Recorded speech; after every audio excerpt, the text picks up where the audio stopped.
ఆనందరెడ్డి గారి కోరిక మేరకే నేను పోటీ చేస్తున్నాను అని చాలా స్ట్రాంగ్ గా చెప్తున్నారు Sharmila. I don't think so అమ్మా. ప్రజల్లో ఈ మర్డర్ అంత ఇన్ఫ్లుయెన్స్ చేస్తుందని నేనైతే అనుకుంటాను. రాయలసీమలో మాట్లాడుకుంటున్నారు దీంతో, బట్ ఇది ఓటర్ని గెలుపు ఓటములు ఇన్ఫ్లుయెన్స్ చేసే స్థాయిలో వైఎస్ వివేకానందరెడ్డి హత్య కేసు ఉంటుందని నేనైతే అనుకోవటంలా. ప్రజలు దీన్ని చాలా సిల్లీగా తీసుకుంటున్నారు. రాజకీయాల్లో మర్డర్లు చేయటం, వాళ్ళు కంటెస్ట్ చేయటం, ప్రజల్ని మభ్య పెట్టడం, ఇవన్నీ it is all about part and parcel of democracy. ఈ మర్డర్ కేసుని మనం వాడుకొని ఈ ప్రభుత్వం ఎలా చేసింది కాబట్టి ఓటేయద్దు, చంద్రబాబు నాయుడు ఎలా చేసాడు కాబట్టి ఓటేద్దామని అనుకుంటున్నారని అయితే నేనైతే గ్రౌండ్ లెవెల్లో ఈ రియాలిటీ ఉందని నేను అనుకుంటాను. రైట్. వైఎస్ఆర్ వారసురాలుగా షర్మిల గారికి ఆ సపోర్ట్ దొరుకుతుంది అని భావించాలంటారా? ప్రస్తుతం సిచ్యువేషన్స్ చూస్తుంటే ఏమనిపిస్తుంది? నేను అనుకుంటున్నాను అసలు వైఎస్ షర్మిలకి ఒక క్రెడిబిలిటీ లేదమ్మా. She lost her credibility. ఎందుకంటే తెలంగాణలో ఆవిడ పార్టీ పెట్టి కొన్ని లక్షల మందిని మోసం చేసి, తన పార్టీ కార్యకర్తల దగ్గర టికెట్లు ఇస్తారని చెప్పి వాళ్ళ చేత ఖర్చు పెట్టించి మోసం చేసి, వైఎస్ఆర్ చిరంజీవి ఎలాగైతే మోసం చేశాడో ప్రజారాజ్యం పార్టీని. ఇప్పుడు మీరు ఒక ప్రశ్న అడిగారు రాగానే, ఆ శ్రవణ్ గారు చాలామంది పార్టీలు పెట్టేశారు మూసేశారులే అని. ఈ దుర్మార్గుల వల్ల వచ్చేటువంటి ప్రాబ్లం ఇదే. మీలాంటి ప్రాస్పెరిటీ ఉన్నటువంటి జర్నలిస్టులు కూడా వీళ్ళని చూసి కొత్తగా వచ్చేవాళ్ళని ఆహ్వానించటంలా. చిరంజీవి ఏమో ఒక కేంద్ర మంత్రి పదవికి 17 మంది ఎమ్మెల్యేలను అమ్మేశాడు. షర్మిలానేమో పిసిసి అధ్యక్ష పదవికి పార్టీని క్లోజ్ చేయించేసింది. అక్కడున్న ఆర్ఎస్ ప్రవీణ్ కుమార్ ఏమో 1,50,00,000 మంది దళితులను తీసుకొని వెళ్ళిపోయి తాకట్టు పెట్టి బీఆర్ఎస్లో చేరిపోయాడు. ఇలాంటి వాళ్ళందరి వల్ల ఉద్యమాలు వీక్ అయితేనే, రాజకీయ పార్టీలు పెట్టి కొంచెం ఒక స్ట్రాంగ్ ఒక పాయింట్ చేయాలనుకున్న వాళ్ళకి డిస్కషన్ పెట్టడానికి ఒక పాయింట్ లేదు. సో ఇలాంటి వ్యక్తులందరూ కూడా రేపొద్దున రాష్ట్ర రాజకీయాల్లో రాబోయే తరాలని కూడా రానియకుండా చేసేటువంటి ఒక ప్రయత్నం జరుగుతుంది. సో షర్మిల విషయంలో నేను కాంగ్రెస్ పార్టీ ఆంధ్రప్రదేశ్ రాష్ట్రంలో ఈజ్ డెడ్ అమ్మా. ఇక మీరు ఎన్ని చేసినా ఒక శవానికి చొక్కా ప్యాంటు వేసి పౌడర్ రాసిన పరిస్థితే తప్ప ఈ రాష్ట్రంలో కాంగ్రెస్ పార్టీ బ్రతకదు, బ్రతికే అవకాశం లేదు. మహా అయితే ఒకళ్ళు ఇద్దరికి డిపాజిట్లు ఏమన్నా వస్తాయేమో.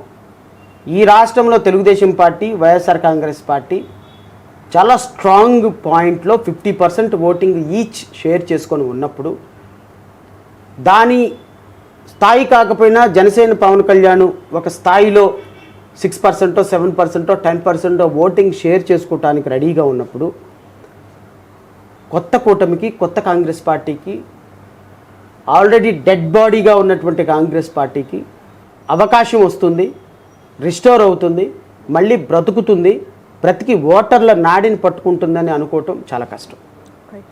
నాన్ కరప్షన్ పాలిటిక్స్కి తెరలేపాను, ఈ ప్రయాణం చాలా సుదీర్ఘమైందని చెప్పి పదే పదే జేపీ గారు ప్రస్తావించారు గతంలో. అసలు ఇంకా పొలిటికల్గా నేను కంటెస్ట్ చేయను అని కూడా ఆయన గతంలో చాలా ఇంటర్వ్యూస్లో చెప్పారు. సడన్గా ఆయన ఎందుకు ఈ అలయన్స్కి మద్దతు తెలిపారని మీరు అనుకుంటున్నారు?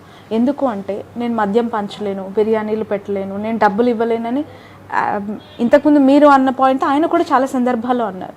బట్ నాణ్యమైన మద్యం ఇస్తాను అన్న చంద్రబాబు నాయుడు గారి పార్టీకి ఈరోజు ఆయన మద్దతు తెలుపుతూ ఉన్నారు. ఎలా చూడాలంటారు దీన్ని? జేపీ గారు ఈజ్ అవుట్డేటెడ్ పొలిటీషియన్. ఆయన గ్లాస్ డోర్ డెసిషన్ తీసుకున్న పొలిటీషియన్. మీరు జేపీ గారి ప్రయాణం చూస్తే నాకు తెలిసి ఆయన ప్రజల మధ్యలో ఉండి పోరాటాలు చేసి ప్రజా సమస్యలను అడ్రస్ చేసిన అంశాలు ఫింగర్స్ మీద లెక్క పెట్టచ్చు. ఆయన అద్భుతంగా మాట్లాడతాడు, బుక్కిస్ట్ నాలెడ్జ్. ఆయన ప్రజల్లో లేడు, లీడర్ కాదు. జయప్రకాష్ నారాయణ గారి తర్వాత లోక్సత్తా పార్టీలో సెకండ్ లీడర్ పేరు చెప్పండి. మేబీ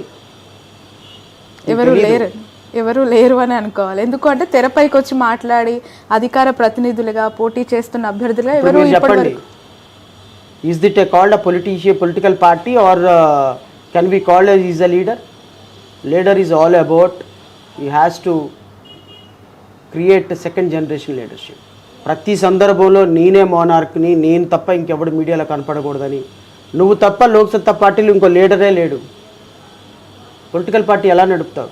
బహుశా భారతీయ జనతా పార్టీకి ఆయన సపోర్ట్ చేస్తున్న కారణంగా ఇక్కడ చంద్రబాబు నాయుడు కూడా సపోర్ట్ చేసి ఉండొచ్చేమో. కానీ చంద్రబాబు నాయుడు అత్యంత వర్స్ట్ పొలిటీషియన్ అని జేపీ గారికి కూడా తెలుసు. సో జేపీ గారు ఆయన కేవలం ఎన్డీఏతో ఒక పర్సనల్ ఎజెండాతో, ఇంటర్నల్ ఎజెండాతో మాట్లాడే అంశం తప్ప నాణ్యమైన మద్యం ఇస్తానన్న చంద్రబాబు నాయుడిని సపోర్ట్ చేస్తున్నాడు అంటే ఆయన వెనుక నరేంద్ర మోడీ లేకపోతే అమిత్ షా ఉన్నారని అనుకోవాలి తప్ప ప్రజల ఎజెండా ఉందని నేనైతే అనుకోవటం. రైట్. మీ పార్టీ నుంచి మీరు ఒక ఉన్నత విద్యావంతులు అండ్ క్లీన్ పాలిటిక్స్ చేస్తానంటూ పార్టీని ఫ్లోట్ చేశారు. ఎలాంటి అభ్యర్థులకు మీరు టికెట్లు ఇస్తూ ఉన్నారు? ఆల్రెడీ మీరు 2 ఎక్స్ప్లెనేషన్లు, కోడికత్తి శ్రీను, దస్తగిరికి సంబంధించి ఆ 2 ఇష్యూస్లో మీ ఎక్స్ప్లెనేషన్ అయిపోయింది. రిమైనింగ్ 173 నియోజకవర్గాల్లో అభ్యర్థులు వస్తున్నారా? నేను అభ్యర్థులు ఎలాంటి వాళ్ళు ఉండాలి అని నాకైతే ఏం క్యాలిక్యులేషన్ లేదు. ఎందుకు లేదని మీరు అడగొచ్చు నన్ను. నాకు తెలిసి వైఎస్ఆర్ కాంగ్రెస్ పార్టీలో, తెలుగుదేశం పార్టీలో ఇప్పుడున్నటువంటి 175 ఎమ్మెల్యేస్లో, అంటే వైఎస్ఆర్ కాంగ్రెస్ పార్టీ అయినా తెలుగుదేశం అయినా 175 మంది ఎమ్మెల్యేలు అయితే ఉంటారుగా, 25 మంది ఎంపీలు అయితే ఉంటారుగా. ఆల్మోస్ట్ ఆల్ 83% గ్రాడ్యుయేట్లు ఉన్నారు. 43% అనుకుంటా సబ్జెక్టు కరెక్షన్ పోస్ట్ గ్రాడ్యుయేట్లు ఉన్నారు. ఒక 8% ఎంఫిల్లు పిహెచ్డీలు చేసిన వాళ్ళు ఉన్నారు. వీళ్ళ వల్ల ఏం ఒరిగింది సమాజానికి? డాక్టర్ చేసిన అనిల్ కుమార్ యాదవ్ బెట్టింగ్ల హీరో, కొడాలి నాని చదువుకొని లారీ క్లీనర్గా పనిచేసి డ్రైవర్గా పనిచేసిన కొడాలి నాని బెట్టింగ్లు చేస్తాడు, లేకపోతే క్యాషినో ఆడతారు. ఎంబీబీఎస్ చేసిన అనిల్ కుమార్ యాదవ్ ఆడతాడు. Where is the difference? పాలిటిక్స్లోకి వచ్చిన తర్వాత అందరూ క్యూ లైన్లో నుంచి ఒక చోటకి రావాల్సిందే. సో నేను చదువుకోనోడికి టికెట్ ఇచ్చినా, మీరు ఎంబీబీఎస్ డాక్టర్కి సీట్ ఇచ్చినా అందరూ ఆడాల్సింది ఒకటే గేము. సో గేమ్ ఆడించేవాడు రింగ్ మాస్టరు చంద్రబాబు నాయుడు, జగన్మోహన్ రెడ్డి అయితే ఒకలాగా ఉంటుంది, శ్రవణ్ కుమార్ అయితే ఒకలాగా ఉంటుంది. ఆడించే వాళ్ళల్లో లోపం ఉందంటారు. నేను రింగ్ మాస్టర్ కాబట్టి, అంటే రింగ్ మాస్టర్ అంటే వేరే ఆ విధంగా అనుకోకండి. రింగ్ మాస్టర్ మీన్స్ నాయకుడిని, నా పార్టీకి నేను రింగ్ మాస్టర్ని. నేను ఏ నిర్ణయం తీసుకున్నా కూడా మై పీపుల్ షుడ్ యాక్సెప్ట్. కొద్దిగా డిస్కషన్ చేసి డెమోక్రసీ ఉందని చూపించుకోవడానికి మమ్మ అనిపించేస్తా. నా నిర్ణయం నేను తీసుకుంటా. సో నేను ప్రాపర్గా నడిస్తే ఆటోమేటిక్గా మిగతా వాళ్ళందరూ ప్రాపర్గా నడుస్తారు. నాకు తెలిసి ఆంధ్రాలో సగానికి సగం మంది మినిస్టర్లకి, ఎమ్మెల్యేలకి 3 రాజధానులు నచ్చదు జగన్మోహన్ రెడ్డి. మరి జగన్మోహన్ రెడ్డి శిలాశాసనం మాట చెబితే ఒప్పుకోలేదా అందరూ? అసెంబ్లీలో కనీసం ఒక్కడ లెగిసి అధ్యక్ష మా కాన్స్టిట్యున్సీ సమస్య ఉందని మాట్లాడలే. మీ అభిప్రాయం ఏంటి 3 రాజధానుల విషయంలో? ఎట్లా అసలు 3 రాజధానులు అండి? 3 రాజధానులు అనేది it's a foolish decision. Decentralisation policies work out అవ్వదంట. Decentralisation policies is always good. The power should be decentralised, not capitals. అవును సార్, క్యాపిటల్స్ అయిన తర్వాత పవర్ కూడా అవుతుంది కదా ఆటోమేటిక్. ఎట్లా అవుతుందమ్మా? ఇక్కడ ఆల్రెడీ కోస్తా, ఉత్తరాంధ్ర, రాయలసీమ ఇలా అనేక అంటే భౌగోళికంగా విస్తీర్ణం కాబడ్డ జిల్లాలు ఉన్నాయి. అక్కడ కూడా క్యాపిటలైజేషన్ ఒకవేళ వచ్చిన తర్వాత పొలిటికల్ సిస్టమ్ కూడా పూర్తిగా మారిపోయే అవకాశం ఉండొచ్చు కదా. ఇప్పుడు మీరు విశాఖపట్నం ఎగ్జిక్యూటివ్ క్యాపిటల్ అంటున్నారు. ఎజ్యూమో మూమెంట్ ఎగ్జిక్యూటివ్ క్యాపిటల్ అంటే ఆల్మోస్ట్ ఆల్ అన్ని ప్రధాన కార్యాలయాలు అక్కడే ఉంటాయి. మీకు చిత్తూరు, రాయలసీమ దగ్గర నుంచి విశాఖపట్నం వెళ్ళడానికి 24 అవర్స్ పడుతుంది. ఒక సెక్రటేరియట్లో ఒక ప్రిన్సిపల్ సెక్రటరీకి ఒక అర్జీ ఇవ్వడానికి చిత్తూరు నుంచి, రాయలసీమ నుంచి ఒక రైతు వెళ్ళాలి అంటే రావటానికి 24 గంటలు, పోవటానికి 24 గంటలు, 48 గంటలు క్యాపిటల్కి ప్రయాణం చేయగలిగిన కెపాసిటీ ఉంటుందా ఈ రాష్ట్రంలో? మీరు ఒక అనంతపురం నుంచి విజయవాడకి రండమ్మా బస్సులో, యూ విల్ అండర్స్టాండ్. అట్లాంటిది అనంతపురం నుంచి విశాఖపట్నం వెళ్ళటానికి ఎంత కష్టం అవుతుంది? తిరుపతి నుంచి విశాఖపట్నం వెళ్ళడానికి ఎంత కష్టమవుతుంది? కొన్ని వేల మంది నిరుపేదలు క్యాపిటల్కి రావాల్సి వస్తుంది ఎవ్రీడే. మీరు విశాఖపట్నాన్ని కేవలం భూములు దోచుకున్నాం కాబట్టి విశాఖపట్నం క్యాపిటల్ పెట్టామంటే వేర్ ఇస్ ద జస్టిఫికేషన్? మీరు తీసుకెళ్ళి జ్యుడిషియరీని తీసుకెళ్ళి అక్కడ పెడతానంటున్నారు. ఒకసారి హైకోర్టు విజయవాడ తరలివచ్చిన తర్వాత మరలా మీరు తీసుకుని వెళ్ళి కర్నూలులో పెడతానంటే కర్నూలులో కనీసం ఉండటానికి ఒక సరైన హోటల్ లేదు. You developed infrastructure first. ఎక్కడైనా సరే క్యాపిటల్ అనేది ఒక రాష్ట్రంలో నడిబొడ్డులో ఉండాలి. ఇక్కడ మీరు 38,000 ఎకరాలు, 35,000 ఎకరాలు ప్రజల దగ్గర నుంచి సేకరించి ఈరోజు వాళ్ళందరి నోట్లో మట్టి కొట్టు తీసుకుని నేను వైజాగ్లో పెడతాను అంటే వైజాగ్ జియోగ్రఫికల్ స్టేటస్ ఏంటి? వైజాగ్ పరిస్థితి ఏంటి? వైజాగ్లో పెడితే మిగతా జిల్లాల పరిస్థితి ఏంటి? వైజాగ్లో ఈవెన్ కట్టడానికి అదర్ ల్యాండ్ ఏమన్నా మిగులుందా లేదా? దాన్ని ఇవన్నీ ఆలోచన చేయాలి. మీకు ఒరిస్సా బోర్డర్లో తీసుకెళ్ళి క్యాపిటల్ పెడతారా ఎక్కడన్నా? సో జగన్మోహన్ రెడ్డి నిర్ణయం అబ్సల్యూట్లీ రాంగ్, అబ్సల్యూట్లీ రాంగ్. మీరు ఉన్న చోట డెవలప్ చేసుకుంటే కొత్త ఇన్ఫ్రాస్ట్రక్చర్ వస్తుంది తప్ప మీరు డెవలప్ అయ్యి కొద్ది గొప్ప డెవలప్ అయిన సిటీస్లో, ఇప్పుడు నేను ఒక మాట అడుగుతాను, మీ విజయవాడ క్యాపిటల్ ఫిల్మ్ ఇండస్ట్రీస్ అంతా తీసుకెళ్ళి విశాఖపట్నంలో పెడితే నేను ఎవడన్నా కొట్టాడా? ఇండస్ట్రియల్ కారిడార్ మొత్తం తీసుకెళ్ళి రాయలసీమలో పెడితే మిమ్మల్ని ఎవరన్నా మాట అన్నారా? ఎడ్యుకేషనల్ సిస్టమ్ని మొత్తాన్ని విజయవాడలో పెడితే ఎవరన్నా అడిగారా? ఎయిర్పోర్ట్లు తీసుకెళ్ళి వెళ్ళి కట్టు, 100 కోట్ల రూపాయలు ఎయిర్పోర్ట్లు కట్టు, పోర్టులు నిర్మాణం చెయ్యి, పెద్ద పెద్ద ఫ్యాక్టరీలు కట్టు, కియా పరిశ్రమ రాయలసీమ వచ్చింది, అట్లాంటి 10 పరిశ్రమలు తీసుకురా, క్యాపిటల్ ఇక్కడ పెట్టి రాష్ట్రాన్ని డీసెంట్రలైజేషన్ చేసి అన్ని ఏరియాలకి ఒకటేమో సాఫ్ట్వేర్ రాజధాని చేయి, ఇంకొకటేమో హార్డ్వేర్గా ఉన్నటువంటి ఇండస్ట్రీస్ని తీసుకురా, సాఫ్ట్గా ఉన్నటువంటి సినిమా ఇండస్ట్రీస్ లాంటి వాటిని తీసుకొచ్చి ఇలా డీసెంట్రలైజేషను డెవలప్మెంట్ని చేయాలి, అంతేగాని మీ థాట్స్ని కాదు చేయాల్సింది. సో ఖచ్చితంగా ఇది it will never work out. As a citizen of Andhra Pradesh, Chandrababu Naidu గారు మంచోళ్ళ, జగన్మోహన్ రెడ్డి గారు మంచోళ్ళ అంటే ఏం చెప్తారు? వ్యక్తిగతంగా నా అభిప్రాయంలో నేను చంద్రబాబు నాయుడిని చాలా దగ్గరగా చూశాను, అంటే పాలసీస్ అవి వింటాను, నేను మాట్లాడటం కాదు, కానీ జగన్మోహన్ రెడ్డిని కూడా క్లోజ్గా అబ్జర్వ్ చేశాను.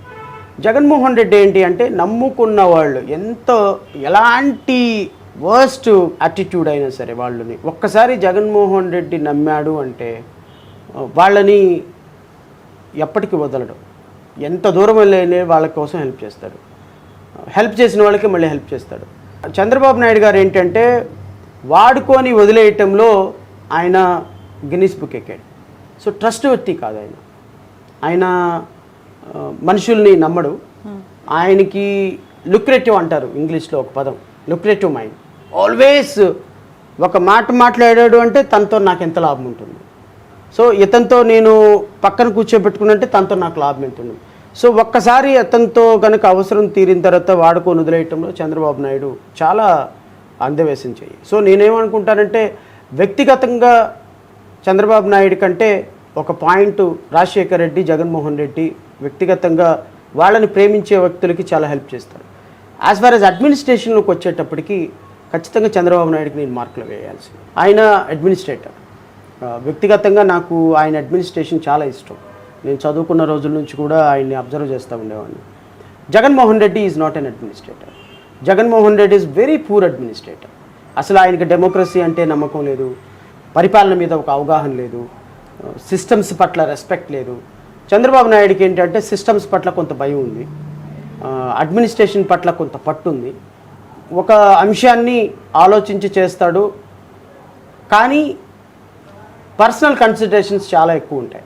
ఇప్పుడు అమరావతి రాజధాని చేశాడు అనుకోండి, ఇక్కడ 1,00,000 కోట్ల రూపాయలు బిజినెస్ జరిగితే తనకు అందులో ఒక 30-40 వేల కోట్ల రూపాయలు ప్రాఫిట్ రావాలి, తన వర్గాలకైనా రావాలి, తనకైనా రావాలి. సో ఇంటర్నల్ కన్సిడరేషన్స్ చాలా హై స్టేక్లో ఉంటాయి. జగన్మోహన్ రెడ్డికి అసలు ఏ కన్సిడరేషన్ ఉండదు, అది డెవలప్ చేయడు, ఏమి చేయడు, ఆయన అనుకున్న ఎజెండానే ఆయన ఇంప్లిమెంట్ చేస్తాడు. అది డిస్ట్రక్షన్ అయిపోయిన పర్లే. అంటే నేను ఎలా చెప్పాలి అంటే మగధీర సినిమాలో నాకు దక్కనిది ఎవరికి దక్కడానికి వీల్లేదు అని విలన్ అంటాడు చూసారా, అది జగన్మోహన్ రెడ్డి పాలసీ. చంద్రబాబు నాయుడు ఏంటంటే పర్లేదులే, నాకు దక్కకపోయినా పర్లేదు, కానీ వాడికి దక్కినా పర్లేదు, నాకు ఇబ్బంది రాకుండా ఉంటే చాలు అనుకునేది చంద్రబాబు నాయుడు పాలసీ. సో వీళ్ళిద్దరిలో పర్సనల్గా ప్రొఫెషనల్గా నేను చూసినటువంటి వేరియేషన్స్ అయితే జడశ్రవణ్ గారు పార్టీని పెట్టారు, ఫ్లోట్ చేశారు, టికెట్లు అనౌన్స్మెంట్ ప్రచారం జరుగుతుంది. అఫ్కోర్స్ గెలవాలని అందరూ అనుకుంటారు, అధికారంలోకి రావాలనుకుంటారు, కానీ ఇప్పటికిప్పుడు మీరు అడుగులు వేస్తూ ఉన్న పార్టీ అధ్యక్షుడిగా కొనసాగుతూ ఉన్నారు. ఓపెన్ సీక్రెట్, మీ ఇక్కడ గ్రౌండ్ రియాలిటీస్ ఎలా ఉన్నాయో కూడా మనం చూస్తున్నాం. ప్రస్తుతం ఉన్న 2024 ఎలక్షన్ సినారియోలో ఏ పార్టీ అధికారంలోకి వస్తుందని మీరు అనుకుంటున్నారు? ప్రజల మద్దతు అంటే ఇప్పుడు బస్ యాత్రలని జగన్ది చూస్తున్నారు, అటు చంద్రబాబు నాయుడు గారు సభలు చూస్తున్నారు కదా, ఏమనిపిస్తోంది? ఒక 2 months బ్యాక్ వరకు నాకున్న గ్రౌండ్ రియాలిటీ ఎన్డీఏ అంటే తెలుగుదేశం పార్టీకి చాలా ఎడ్జ్ ఉంది గెలవటానికి. వాళ్ళు 120 seats తోటి వాళ్ళే పవర్ గెయిన్ చేస్తారని అనిపించింది నాకు. 2 నెలల్లో కంప్లీట్గా చేంజ్ వచ్చేసింది సిస్టంలో, పొలిటికల్ సినారియోలో. చంద్రబాబు నాయుడు, నారా లోకేష్ చాలా పార్టీని డ్యామేజ్ చేసే కార్యక్రమాలు చేశారు.